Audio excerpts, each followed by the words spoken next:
You probably sat there thinking, what is the world's best diet? And what if I told you that there isn't one? Lie. Lying motherfucker.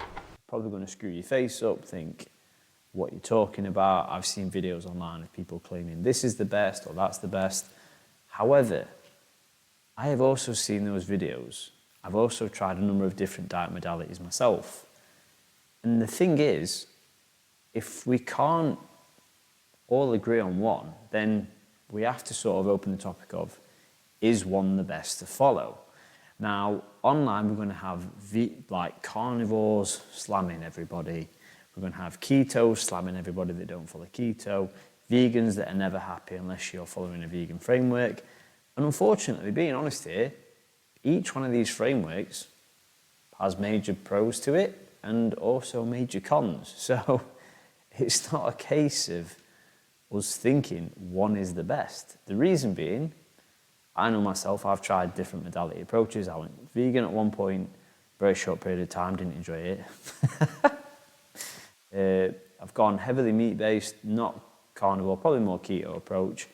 I didn't mind that, but didn't feel like I had the same energy. And then I just stopped now, and now I follow more of a Paleolithic approach, omnivore, where I still eat a wild diversity of foods. Grapes, fair game. Eggs, fair game. An unsliced pie, not fair game. And I'm probably in the best shape and best body composition I've been in. And arguably, I feel my healthiest. Does that make it the best? No. And I kind of want to delve into why this is the case. Now, if anyone is claiming that a dogmatic approach that they're following is the best, then yes, just because it's worked for them doesn't mean it's going to work for you. And this is where these like cult-like followings are built, and influencers gain fame. If something takes off, it becomes popular. People then use that platform to nurture other people to follow their way of thinking. And I've seen it sometimes do more harm than good. So this video isn't for me to try and steer you towards picking a dietary framework. I just want to give a bit of an overview of the pros and cons of some of the more popular ones, and just try and give an overall approach and opinion, because that's all this is. Again, this is my opinion, that there isn't a one shoe size fits all. Because I think now health needs to be built around your idea of, that unless the diet or lifestyle you're following is optimizing your gut health, it's supporting your own hormonal health, it's helping you achieve your body compositional goals, and you're not doing it just because someone else told you to, then you are following a framework that works for you. And this is going down to this bio-individuality sort of framework, because we see across the globe, different countries, continents, cultures have different dietary followings. Like the Inuits, they follow a purely, you could call it ketogenic or carnivore-based approach, living off predominantly fat and meat because they can't grow vegetables or fruits in that arid environment. You go across to India and it's predominantly like a vegetarian and vegan-based culture on lentils, beans, pulses, because cows are seen as sacred, so they don't eat beef. You come across to the West, we eat everything. Eat it all, right now. Sorry. Predominantly a lot of it's processed crap now because their markets and industries have taken off, but that's the dietary norm of the country. And then you do get obviously people segregating individually in what they want to follow, but the main populace is everything's good to go, everything's fair game, we could say. And now I'm sort of more that I've become into like the health coaching field, and we've been obviously studying and shown nutrition that I think just because your body and your genetics and your microbiome, your nervous system, your detox pathways, they're all completely unique. So what you need to support that framework is individualized. Now, what one person could call as food, another person could be their poison. So one person's food and another man's poison. We have to appreciate that as context, as an argument. And while we're on this thing, let me just sort of break down a bit of an overview. This isn't incredibly in-depth. I want to try and keep it as short, deliver some of the major benefits and some of the probably more obvious cons that there are to these frameworks, and hopefully then you can make your own mind upon what you want to do. So let's start off with probably one that's the big talking one at the minute, and it's carnivore. Huge amount of popularity around it, probably pushed by like Paul Saladino, who made it famous through, I think, the Carnivore Code in his book. Then you had the Liver King, drastically telling everyone to live like a carnivore-based lifestyle with like liver and meat, although he did eat some carbs, so that's not the best example. But you've got like Dr. Anthony Shafe, you've got Dr. Sean Baker, some big people online. And they're big carnivore advocates, which is an all-meat-based diet and fat with no carbs whatsoever. No vegetables, no fruits. Now, some of the pros of this. Now, some people do get bad reactions to what could be called anti-nutrients in plant-based diets. So like your oxalates, your tannins, your phytic acid, these are plant compounds, and it can cause irritation and detrimental health effects to certain people. So this is where the carnivore diet comes in, because it's typically just a very strict elimination diet. So removing those out of your diet can help deal with autoimmune flares or gastrointestinal flares.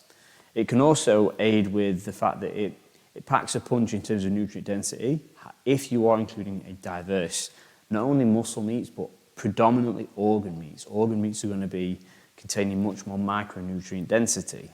And then you have to be mindful of, hitting the right portions and percentages with them, because you can get toxicity. So in terms of like two good benefits is that, and then a third one you could say is very little stress and overwhelm on what to cook, because you're following such a restricted framework. There's no real overwhelm with it. It's pretty simple as what you're going to be cooking. So you could argue it's going to be time saving and take away this mental fatigue of what am I buying for my food this week. So there's some of the pros to it. Now, however, when we look into, fibre is an interesting topic. There's an argument that we don't need fibre, and there's an argument that we do need fibre.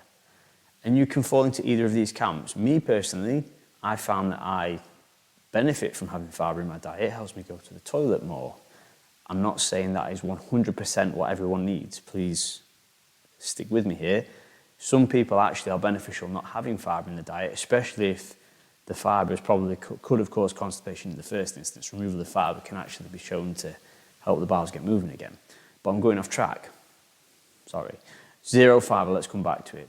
Now, the microbiome in the GI tract can be influenced by fibre, and what feeds the microbes in the gastrointestinal tract is fibre. Now, we don't have much long-term studies to prove if we can thrive without fibre in the diet, because carnivore is, even though it's an old-term concept, it's only gained major popularity recently and probably going to be studied much more now that it's gained the popularity it has. Another negative that we can see is that some people with a heavy meat consumption can get histamine and overload detox reactions from this. So they can get flare-ups like skin rashes, irritation. Again, this is something to bear in mind, that the right thing at the wrong time isn't the right thing. So if people are being forced to do carnivore and they're getting histamine reaction, and people are there saying, you just need to do carnivore harder, it's not the kind of good supportive networking advice that you need around you. And then you could say socially, it's going to be very difficult going out for meals, not trying to find just meat on its own without the sides. And if you have a family and they don't want to follow the same framework, is it going to be challenging? Or if you try to encourage your family to follow the same framework and they're not on board, could it create friction? Potentially. Even with your friends, like if you go out for meals, as I mentioned, if you're limited on options that you want to go and eat, because I know they don't want anything cooked in seed oils. So a lot of restaurants will typically be cooking in seed oils for cost and convenience, unfortunately. So there's some things with carnivore. Let's go to the opposite end of the spectrum and let's talk about vegan. Now, vegan diets gained popularity, again, sort of in the, let's say, 2010 onwards, like more of an advanced version of vegetarian, which was cutting out all animal-based products, even eggs. And some of the benefits, there's a lot of anti-inflammatory beneficial polyphenols in them. There's a good amount of fibre in the diet, so it can feed the gut microbiome. And it can naturally lower insulin and cholesterol in some people. So if people are sort of changing from a diet where they've not got the best health overall, going sort of vegan-based in the short term, they're going to see relative benefits if they're cooking a lot of the food and not buying a lot of the ultra-processed vegan food, which is still available.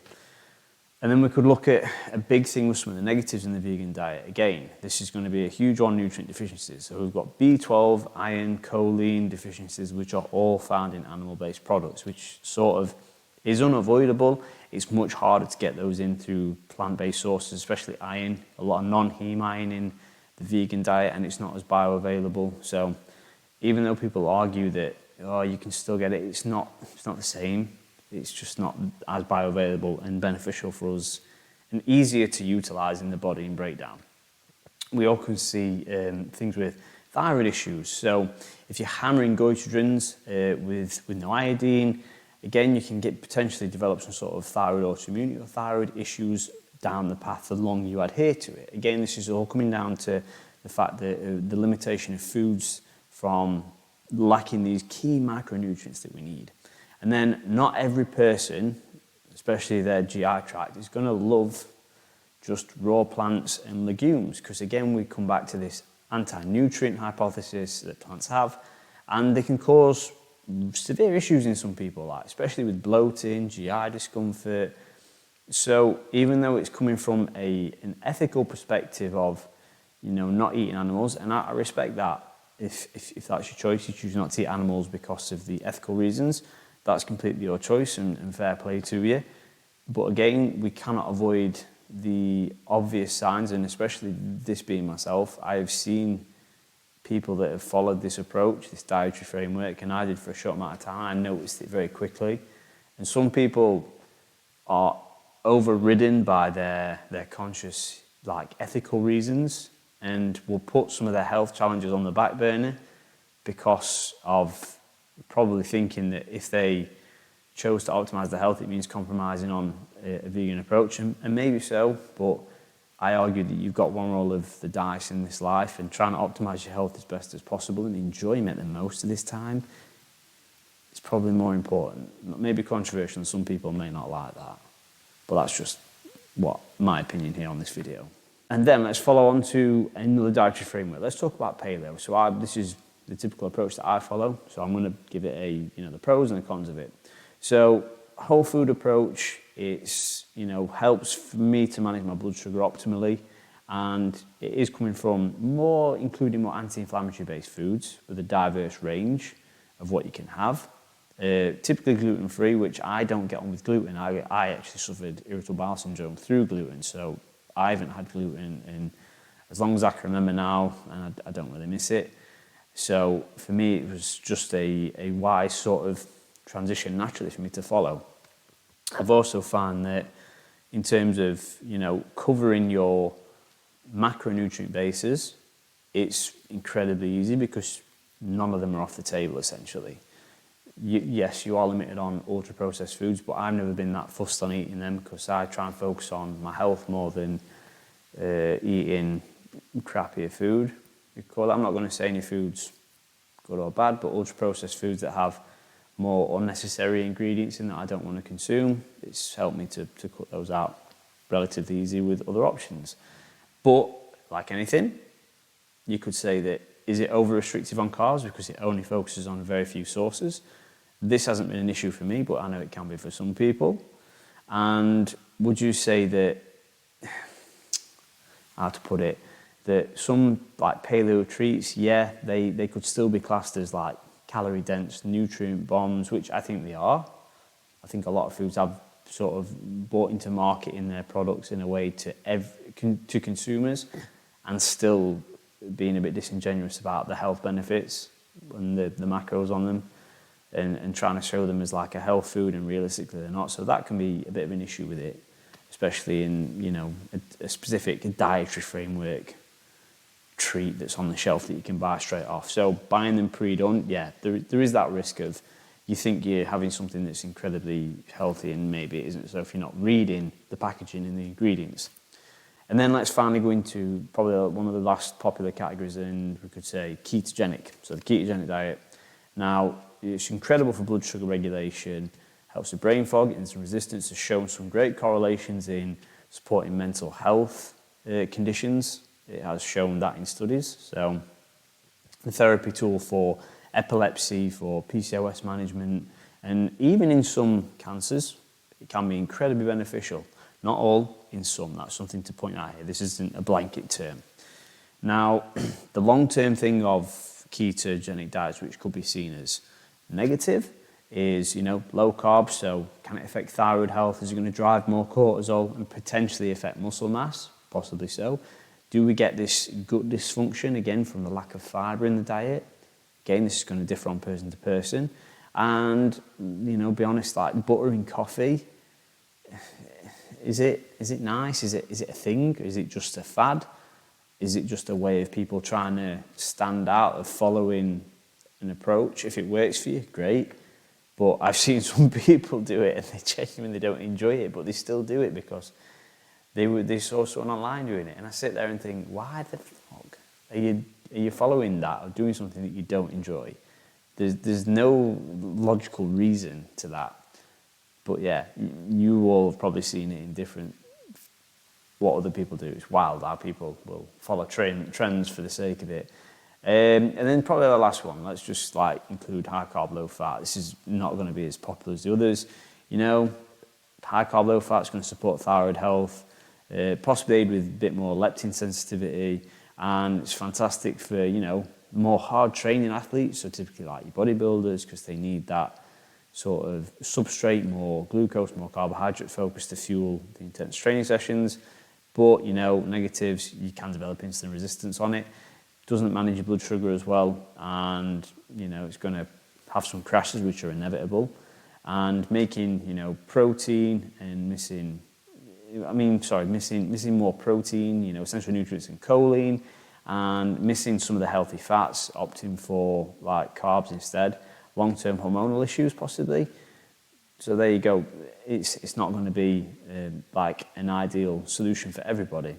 So in those 4 or 5 frameworks we've covered, I've tried to give some pros and cons to both so that you can see that there isn't one where it's this is perfect, all the others are trash, follow this one.